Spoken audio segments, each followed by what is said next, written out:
Hi అండి, అందరికీ నమస్కారం. బాగున్నారా? నేను బాగున్నానండి. ఏంటి ఈ టైంలో వీడియో చేస్తుంది అనుకుంటున్నారా? నాకు నిన్న మొన్న చాలా బిజీగా ఉన్నానండి.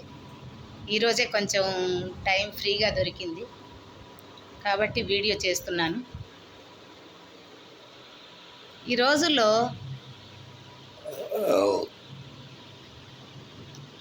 చాలామంది పెళ్ళిళ్ళంటే భయపడుతున్నారు.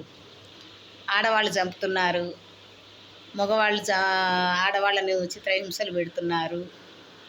మరి ఎందుకండి ఈ సమస్య వస్తుంది? ఇప్పుడు అంతా టెక్నాలజీ పెరిగింది, చదువుకుంటున్నారు. 25-30 ఏళ్ళు వస్తేనే కదండి పెళ్ళిళ్ళు చేస్తున్నారు. అంతా ఫ్రీడమ్ అయిపోయింది, స్వేచ్ఛ అయిపోయింది. మరి ఎందుకు ఈ ఘాతకాలు జరుగుతున్నాయి? వెనకటి రోజులకు ఇప్పటికీ ఏంటి తేడా అంటారు? కనీసం ఒక 30 సంవత్సరాలు బ్యాక్ వెళ్ళిపోండి ఎవరైనా, అప్పుడు ఇవన్నీ ఉన్నాయా? అప్పుడు ఇంత చదువు లేదు, ఇంత విజ్ఞానము లేదు, ఇంత టెక్నాలజీ లేదు. అప్పుడు ఈ ఫోన్లు కూడా లేవు.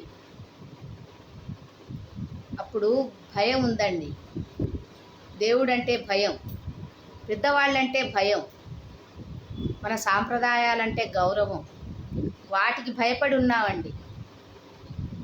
ఎవరైనా పెద్దవాళ్ళు వస్తున్నారు అంటే మనం లేచి నిలబడేవాళ్ళం ఆ రోజుల్లో. ఈ రోజుల్లోనా ఆయన పెద్ద అయితే ఆయనకే గొప్ప, మాకేం గొప్ప, ఆయన వస్తే మేమెందుకు లేవాలి? మేము దేంట్లో తక్కువ? ఆస్తిలో తక్కువనా? అందంలో తక్కువనా? అహంకారంలో తక్కువనా? ఎందుకు లేవాలి అనే విషయాలు యువత బాగా జీర్ణించుకొని పోయి, గౌరవం లేదు, మర్యాద లేదు, పద్ధతి లేదు. ఏమన్నంటే ఏమంటారు? ఆ రోజుల్లో మీరు జంతువులు కన్నట్టు కనిపడేశారు, మాకేం సంపాదించారంటారు. మరి ఈ రోజుల్లో ఒక్కడు అనే వరకు పెద్ద ఆపరేషన్లు చేసుకొని సంవత్సరాల పాటు పుట్టింట్లలో పడి ఏడుస్తున్నారు. 6 నెలలు 7 నెలలు పుట్టింట్లో ఉండే వరకల్లా వాడు వేరే ఆమెను చూసుకునే వరకు మళ్ళీ వాడి మీద ఒక నింద. ఏమండి, ఎంత పెద్ద ఆపరేషన్ అయిపోయినా కానీ ఒక్క నెల రోజులు ఉంచుకొని 21 బారసాల చేసి పుట్టింటి పిల్లను అత్తింటికి పంపించాలండి. అలా పంపించట్లే, అక్కడ వస్తుంది తేడా. ఒక మగవాడు 6 నెలలు ఏడాది ఉండాలి అని అంటే ఎలా ఉంటారు? ఉండరు కదండి. ఒక ఆడపిల్ల అయినా సరే ఒక 2 నెలలు భర్త కనపడకపోతే అల్లాడిపోతుంది. నా భర్త ఏం చేస్తున్నాడు ఏంది అనే ఆలోచన అమ్మాయికి రావాలి. ఒక కాన్పు ఘనంగానే పెద్ద ఇదైపోయిందండి. అలా ఎందుకు ఆలోచిస్తున్నారు మీరు?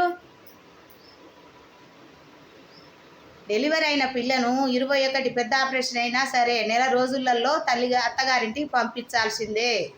ఎందుకంటే భార్యాభర్తల దూరం వల్ల మగవాడు పరాయి స్త్రీ వైపు మొగ్గు చూపుతున్నాడు.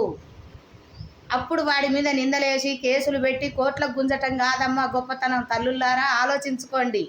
వివాహం అనేది చేసేటప్పుడు పిల్లలు పుట్టడం కూడా ఒక బాధ్యతే. ఆ పిల్లలు పుట్టే బాధ్యతను కూడా తల్లిదండ్రులు స్వీకరించి నెల రోజుల లోపల వాళ్లకు 21 బారసాలలు చేసి అత్తగారింటికి పంపించాలి ప్రతి తల్లి. తర్వాత మీరు పట్టించుకున్నారా లేదా అని ఆ పిల్ల అంటుంది అనుకోండి, అంటే ఎవరి ఇబ్బంది వాళ్ళది. ఆమె కాపురం, మనం పెళ్లి చేసింది దేనికి? అత్తగారింట్లో ఉండాలని. ఆమె చిన్నపిల్ల కాదు, 25 ఏళ్ళు వచ్చిన తర్వాత పెళ్ళిళ్ళు చేస్తున్నారు. కాబట్టి ఇప్పుడు ఇవాళ రేపట్లో టెక్నాలజీ పెరిగింది కదా అని చెప్పేసి పుట్టిండ్లలో ఆడపిల్లల్ని ఉంచొద్దు. పెళ్ళిళ్ళు చేశామా, పిల్లలకు పురుడు పోసామా, ఒక పురుడైతే ఒక పురుడు, రెండో పురుడైతే ఎక్కువ, రెండో పురుడైతే చేసుకుంటారంటే చేసుకోమనండి వాళ్ళని. మొదటి పురుడు మటుకు చేసామనుకోండి 21 అయ్యింది అని అంటే నెల లోపల, లేకపోతే 3వ నెల ఎంబటే పంపించేసేయండి. గ్యాప్ అనేది ఇవ్వద్దు. వాళ్ళ తిప్పలు వాళ్ళు పడతారు, వాళ్ళ కుటుంబ వ్యవస్థ ఉంటుంది, వాళ్ళు చూసుకుంటారు. మనం అతి ప్రేమాభిమానాలకు పోయి మన పిల్లలతోటి మనమే తిట్లు తింటున్నాం. అది గ్రహించుకోండి తల్లులారా. ఇంతగానో ఎందుకు చెప్తున్నాను అంటే ఇవాళ రేపట్లో మగవాళ్ళు ఒక్కళ్ళే చంపేస్తున్నారు, అది ఇదే అని మాట్లాడటం కాదు. ఆడవాళ్ళు మగవాళ్ళని చంపుతున్నారు అంటే 6 నెలలు దూరం, 3 నెలలు 4 నెలలు దూరం ఉండలేకపోతే బయట వేరే దాంతో వెళ్ళిపోతాడా మగవాడైనా కానీ? అతన్ని సమర్థించడం అని కాదు, ఆయనది కూడా తప్పే. నెల రోజులలో 15 రోజులలో నువ్వు భార్యను వచ్చి తీసుకొని వెళ్ళాలి. అది నీ ధర్మం.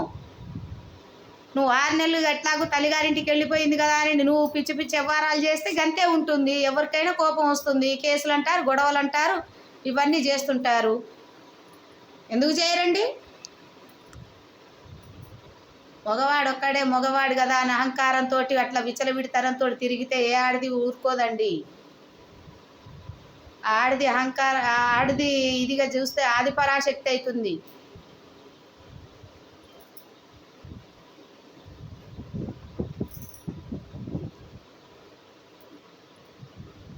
నేను మీ పిల్లల భవిష్యత్తు గురించే చెప్తున్నానండి. మీరు వేరే ఉద్దేశంగా అనుకోవద్దు. ఏదన్నా తప్పుగా మాట్లాడి ఉంటే క్షమించండి. Lalitha kitchen MG5SI. మీకు ఏదన్నా తప్పుగా అనిపిస్తే నా కామెంట్ బాక్స్లో కామెంట్ చేయండి. నమస్కారం అండి. Thank you.